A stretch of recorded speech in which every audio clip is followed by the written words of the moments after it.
കേരളത്തിൽ ഒരു മുഖ്യമന്ത്രിയെ തീരുമാനിക്കാനായിട്ട് നട്ടം തിരിയുകയാണ് യഥാർത്ഥത്തിൽ ഹൈക്കമാൻഡ്. നമ്മൾ സാധാരണ മലയാളത്തിലൊക്കെ പറയുന്ന പോലെ മൂക്കുകൊണ്ട് ഇക്ഷ ഇണ്ണ ഇജ്ജ ഒക്കെ വരച്ചുകൊണ്ടിരിക്കുകയാണ് പാവം പിടിച്ച രാഹുൽ ഗാന്ധിയും പ്രിയങ്ക ഗാന്ധിയും സോണിയാഗാന്ധിയും പിന്നെ മല്ലികാർജ്ജുൻ ഖാർഗെയും ഒക്കെ തന്നെ. കഴിഞ്ഞ ദിവസം 4 മണി മുതൽ 7 മണി വരെ അവിടെ മീറ്റിംഗ് ഉണ്ടായിരുന്നു എന്നുള്ളത് നമുക്കെല്ലാവർക്കും അറിയാം. ആ മീറ്റിങ്ങിൽ എന്താണ് സംഭവിച്ചത് എന്നുള്ളത് കൂടി ഞാൻ നിങ്ങളോട് പറയുകയാണ്.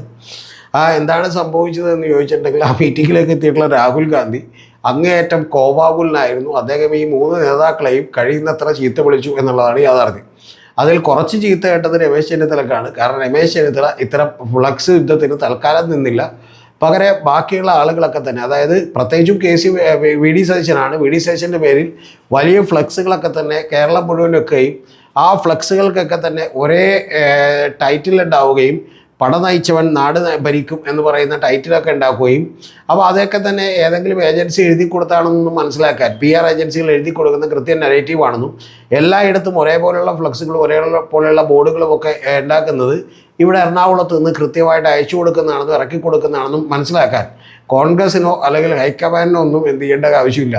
ഏതെങ്കിലും ജോലിസിനെ കണ്ട് പ്രശ്നം വെച്ച് നോക്കേണ്ടതെന്ന് ആവശ്യമില്ലെന്ന് നമുക്കറിയാം. അപ്പോൾ അതുകൊണ്ട് തന്നെ അവർക്ക് ഇതൊക്കെ വ്യക്തമായിട്ട് അറിയാവുന്നതുകൊണ്ട് ഇതിൻ്റെ പിന്നിലുള്ള അഭ്യാസമൊക്കെ നിർത്തിക്കൊള്ളണം എന്നുള്ളത് എല്ലാ 3 നേതാക്കന്മാരോടും പറയുകയും ഇത് കഴിഞ്ഞ് വന്നിട്ട് ഇവിടെ പ്രശ്നങ്ങളൊക്കെ കഴിഞ്ഞ് വന്ന് ഒന്ന് ഈ പറഞ്ഞ പോലെ സമാധാനമായിട്ട് നമുക്ക് പ്രഖ്യാപനം നടത്താം, എന്നിട്ട് മാത്രം മതി എന്ന് വളരെ കർക്കശമായി വളരെ ഹാർഷായി റൂഡായി തന്നെ രാഹുൽ ഗാന്ധി ഇവരോട് എല്ലാവരോടും പറയുകയും ചെയ്തു. അങ്ങനെ പറഞ്ഞതിൻ്റെ അടിസ്ഥാനത്തിലാണ് ഇന്നലെ നിങ്ങളൊക്കെ കണ്ടിട്ടുണ്ടാവും ഏതാണ്ട് ഇഞ്ചി കടിച്ച അണ്ണാന്മാരെ പോലെ നമ്മുടെ കേരളത്തിലെ 3 നേതാക്കന്മാർ. ഒന്ന് വി ഡി സതീശനാണ്, രണ്ടാമത്തത് KC വേണുഗോപാലാണ്, മൂന്നാമത്തത് രമേശ് ചെന്നിത്തലയാണ്. ഇവരൊക്കെ വന്നു നിന്നുകൊണ്ട് എന്തൊക്കെയോ നമ്മളോട് പറഞ്ഞിരുന്നു. അതായത് ഫ്ലക്സും ബോർഡും ഒക്കെ എടുത്തു മാറ്റണം, ഞങ്ങളുടെ 3 പേരുടെ പേരിൽ നിങ്ങളൊരിക്കലും തല്ല് പിടിക്കരുത് പ്ലീസ് എന്നൊക്കെ പറഞ്ഞിരുന്നു. നല്ല അഭിനയമായിരുന്നു. കാരണം ഇവരൊക്കെ തന്നെ പറഞ്ഞ് ഇവരൊക്കെ തന്നെ കാശ് മുടക്കിയിട്ടാണ് ആളുകളൊക്കെ ഇത് ചെയ്യുന്നത്. അല്ലാതെ കോൺഗ്രസ്സിലെ ആളുകൾ ബൂത്ത് പ്രസിഡന്റ് പോലെ ഒരു സാധാരണ പ്രവർത്തകൻ പോലും തെരഞ്ഞെടുപ്പിൽ പ്രവർത്തിക്കാൻ ഇറങ്ങണമെങ്കിൽ തന്നെ അവന് കാശ് എത്തിയില്ലെങ്കിൽ അവർ ഇറങ്ങൂല. അപ്പോൾ അങ്ങനെ കാശൊക്കെ കൊടുത്തിട്ടാണ് ഈ പാവം പഠിച്ച എല്ലാ MLA മാരും ജയിച്ചു വന്നിട്ടുള്ളത്. കോടിക്കണക്കിന് രൂപ ചെലവഴിച്ചിട്ടാണ്. അപ്പോൾ അതൊക്കെ അറിയാവുന്ന എല്ലാവർക്കും അറിയാം. ഇവർ ഒരു നേതാവിനോടുള്ള സ്നേഹം കൊണ്ട് വലിയ സ്വയം ഉത്തേജിതരായി വന്നൊരു പ്രകടനവും നടത്തില്ല എന്നുള്ളതൊക്കെ അറിയാം. അപ്പോൾ അതുകൊണ്ട് തന്നെ ഈ പ്രകടനത്തിന് വേണ്ടിയുള്ള കാര്യം എന്താണെന്നൊക്കെ ഹൈക്കമാൻഡിന് മനസ്സിലായി. യഥാർത്ഥത്തിൽ ഹൈക്കമാൻഡ് അത്തരത്തിലുള്ള വലിയ കർശനമായിട്ടുള്ള നിർദ്ദേശം കൊടുത്തുകൊണ്ട് ഇപ്പോൾ തൽക്കാലം ഇന്നലെ രാത്രി തന്നെ ഫ്ലക്സ് ബോർഡൊക്കെ അഴിച്ചു മാറ്റി ഇവർ പോയി. കാരണം ഇത് അങ്ങേറ്റ കർക്കശമാണ്, അല്ലെങ്കിൽ ഹൈക്കമാൻഡിൻ്റെ ഭാഗത്തു നിന്ന് നടപടി ഉണ്ടാകും എന്നുള്ളത് വളരെ കൃത്യമായി കൃത്യമായിട്ട് പറഞ്ഞു. ആദ്യം ഇവർ ഓരോരുത്തരെ കേട്ടു, ഇവർക്ക് പറയാനുള്ള എന്താണെന്ന് കേട്ടു. അതിനുശേഷം ഇവരോട് എല്ലാവരോടും കൂടി നേരിട്ട് കേട്ടു. ഈ കേട്ടപ്പോഴൊക്കെ തന്നെയും രാഹുൽ ഗാന്ധി അങ്ങേയറ്റം ക്രുദ്ധനായിരുന്നു എന്നുള്ളതാണ് വാസ്തവം. അദ്ദേഹം ഇന്നലെ KC വേണുഗോപാലിൻ്റെ അടുത്ത് പോലും ഒരു മയവും കാണിച്ചില്ല എന്നുള്ളതാണ് ഞാൻ മനസ്സിലാക്കുന്നൊരു കാര്യം. അപ്പോൾ അതുകൊണ്ട് തന്നെ ഇത് വലിയ തലവേദനയാകും എന്നുള്ളതാണ് തോന്നിയത്. യഥാർത്ഥത്തിൽ ഒരു ഘട്ടത്തിൽ രാഹുൽ ഗാന്ധി പോലും മനസ്സിൽ വിചാരിച്ചിട്ടുണ്ടാവും, കാരണം ഇങ്ങനെയൊക്കെ ആണെങ്കിൽ പുല്ല് ഇവിടെ എന്ത് ചെയ്യേണ്ട ആവശ്യമില്ല, ഭൂരിപക്ഷം കിട്ടേണ്ട ആവശ്യമില്ലായിരുന്നു, ഈ പിണറായി തുടർന്നാൽ മതിയായിരുന്നു എന്നുള്ളതാണ്. ഇനി പിണറായി തുടരട്ടെ എന്ന് പറഞ്ഞ് വേണമെങ്കിൽ അദ്ദേഹത്തിന് പിന്തുണ കൊടുത്താൽ മതിയായിരുന്നു. ഇത് ഈ 3 പേരെയും കൂടി എന്ത് ചെയ്യും എന്നുള്ളതാണ് ആകെ തലവേദനയായിട്ടിരിക്കുന്നത്. കൂടാതെ ഇവരോട് എല്ലാവരോടും പറഞ്ഞു ഇനി ഇവിടെ തങ്ങണം എന്നില്ല, ഞങ്ങൾ തീരുമാനമെടുത്തേണ്ട, തീരുമാനം അറിയിക്കാമെന്ന് പറഞ്ഞു. തീരുമാനം ഇതിനകം എടുത്തു കഴിഞ്ഞു. ആ തീരുമാനം എടുത്തു കഴിഞ്ഞാൽ കൂടാതെ ഏതാണ്ട് എല്ലാ DCC പ്രസിഡന്റുമാരൊക്കെ തന്നെ ഇപ്പം മണ്ഡലം ബ്ലോക്ക് പ്രസിഡന്റുമാർക്കൊക്കെ നോട്ടീസ് അയച്ചുകൊണ്ടിരിക്കുകയാണ്. ആ നോട്ടീസ് എന്ന് പറയുന്നത് നിങ്ങളെല്ലാവരും തന്നെ ആഹ്ലാദ പ്രകടനം നടത്തണമെന്നാണ്. അതായത് ആഹ്ലാദ പ്രകടനം നടത്തണമെന്ന് സാധാരണ ഒരു പ്രവർത്തകനാണെങ്കിൽ നോട്ടീസൊന്നും കൊടുക്കേണ്ട ആവശ്യമില്ല, അവൻ ആഹ്ലാദ പ്രകടനം നടത്തും. പക്ഷേ ഇത് അത്ര ആഹ്ലാദമില്ലാത്ത ആരെങ്കിലും ആണോ വരുന്നത് എന്നുള്ള സംശയം നമുക്കുണ്ട്.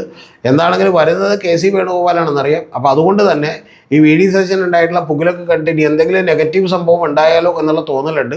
ആ തോന്നലിൻ്റെ പുറത്താണ് ഇത്തരത്തിലുള്ള ഒരു ലെറ്റർ, ഒരു ഉത്തരവ് യഥാർത്ഥത്തിൽ DCC പ്രസിഡന്റ് എല്ലാ ബ്ലോക്ക് പ്രസിഡന്റ് അതുപോലെ തന്നെ മറ്റ് മണ്ഡലം പ്രസിഡന്റുമാർക്കൊക്കെ അയച്ചുകൊണ്ടിരിക്കുന്നത്. അതിനൊക്കെ അവരെന്ത് വില കൊടുക്കും എന്നുള്ളതൊക്കെ നമുക്കിനി കാത്തിരുന്ന് കാണേണ്ട ഒരു കാര്യമാണ്.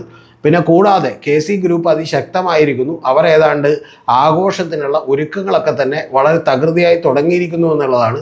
അതിന് ബാൻഡ് മുതൽ പൂവുകൾ മുതൽ മറ്റു പല ലഡു മുതലുള്ള എല്ലാ സാധനങ്ങളും ഏതാണ്ട് ഇപ്പോൾ ഇതിനൊക്കെ ഓർഡർ ചെയ്യപ്പെട്ടിരിക്കുന്നു.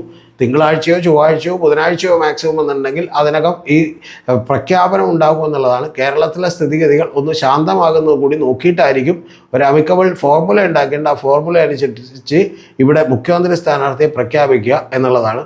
അപ്പോൾ അതുകൊണ്ട് ഇനി അത് കാത്തിരുന്ന് കാണാം. ഇനി പ്രഖ്യാപിച്ച് കഴിഞ്ഞിട്ട് നിങ്ങൾ വിചാരിച്ച ഇതുകൊണ്ട് തീരും എന്നുള്ളത് അടുത്ത അടി മന്ത്രിസ്ഥാനത്തിന് വേണ്ടിയാണ്. അത് ഒരു 1.5 അടിയായിരിക്കും. ആ ഫൈറ്റ് കാണാൻ നിങ്ങൾ കാത്തിരിക്കുക എന്നുള്ളതാണ് എനിക്ക് പറയാനുള്ളത്. മാർക്കോയിൽ ഉള്ള ഫൈറ്റിനേക്കാളോ അല്ലെങ്കിൽ വിജയുടെ സിനിമയെ ഫൈറ്റിനേക്കാളോ കുറച്ചുകൂടി ഗംഭീരമായ ഫൈറ്റ് ആയിരിക്കുമെന്നാണ് ഞാൻ വിചാരിക്കുന്നത്. അതുകൊണ്ട് ഞാൻ കാത്തിരിക്കുന്നു അത്തരത്തിലുള്ള വലിയ ആക്ഷൻ സീനുകൾക്ക് വേണ്ടി. ഇനി ഇതിനിടയിൽ നേരത്തെ പറഞ്ഞ പോലെ രാഹുൽ ഗാന്ധി മടുത്തിട്ട് വന്നാൽ പിണറായി തുടരട്ടെ എന്ന് വിചാരിക്കാനും മതി എന്നാണ് ഞാൻ വിചാരിക്കുന്നത്. ടോപ്പിക്കിൻ്റെ കാര്യമല്ല, ഇനി നമ്മുടെ ചാനലിനൊരു കാര്യമാണ്. ചാനലിൽ നമ്മളെ സപ്പോർട്ട് ചെയ്യാൻ ആഗ്രഹിക്കുന്നവർക്ക് നമുക്ക് മെമ്പർഷിപ്പ് എടുക്കാവുന്നതാണ് എന്നുള്ളതൊന്ന് ഓർമ്മപ്പെടുത്തട്ടെ. സബ്സ്ക്രിപ്ഷൻ ബട്ടൻ്റെ റൈറ്റ് സൈഡിൽ തന്നെ ജോയിൻ എന്ന് പറയുന്ന ബട്ടണുണ്ട്. ആ ജോയിനിൽ പ്രസ് ചെയ്തുകൊണ്ട് നിങ്ങൾക്ക് ലെവൽ 1-ൽ 179 രൂപയാണ്, ലെവൽ 2-ൽ 359 രൂപയാണ്, ലെവൽ 3-ൽ 700+ ആണ്. അങ്ങനെ നിങ്ങൾക്ക് മെമ്പർഷിപ്പ് എടുക്കാവുന്നതാണ്. ഇനി അതല്ല, മെമ്പർഷിപ്പ് എടുത്തിട്ടുണ്ടെങ്കിൽ അത് മന്ത്ലി ഉള്ള ഒരു സ്കീമായിട്ടാണ് വരിക. അങ്ങനെ എടുത്തവർക്ക് പ്രത്യേകിച്ച് വലിയ ബെനിഫിറ്റ് ഒന്നും ഉണ്ടാവില്ല. ചില വീഡിയോകൾ നേരത്തെ കാണാം എന്നുള്ളത് മാത്രമേ ഉള്ളൂ. അങ്ങനെ പക്ഷേ നമ്മളെ സപ്പോർട്ട് ചെയ്യണമെന്ന് താല്പര്യമുള്ളവർക്ക് വേണ്ടി മാത്രമാണ് യൂട്യൂബ് നൽകുന്ന ആ ഒരു ഓപ്ഷൻ നമ്മൾ വെച്ചിട്ടുള്ളത്. ഇനി അതല്ല, നമ്മൾ നേരിട്ട് വലിയ രീതിയിൽ സപ്പോർട്ട് ചെയ്യണം എന്നുള്ള ആളുകൾക്ക് വേണ്ടിയിട്ട് നമ്മൾ ഇതിൻ്റെ താഴെ ഗൂഗിൾ പേ നമ്പറും അതുപോലെ തന്നെ അക്കൗണ്ട് നമ്പറും കൂടി ഡിസ്ക്രിപ്ഷനിൽ വെച്ചിട്ടുണ്ട്. സപ്പോർട്ട് ചെയ്യണം, നമ്മുടെ ചാനൽ നിലനിൽക്കണം എന്ന് താല്പര്യമുള്ളവർക്ക് അതിൽ സപ്പോർട്ട് ചെയ്യാവുന്നതാണ് എന്ന് മാത്രം പറഞ്ഞു വെക്കട്ടെ.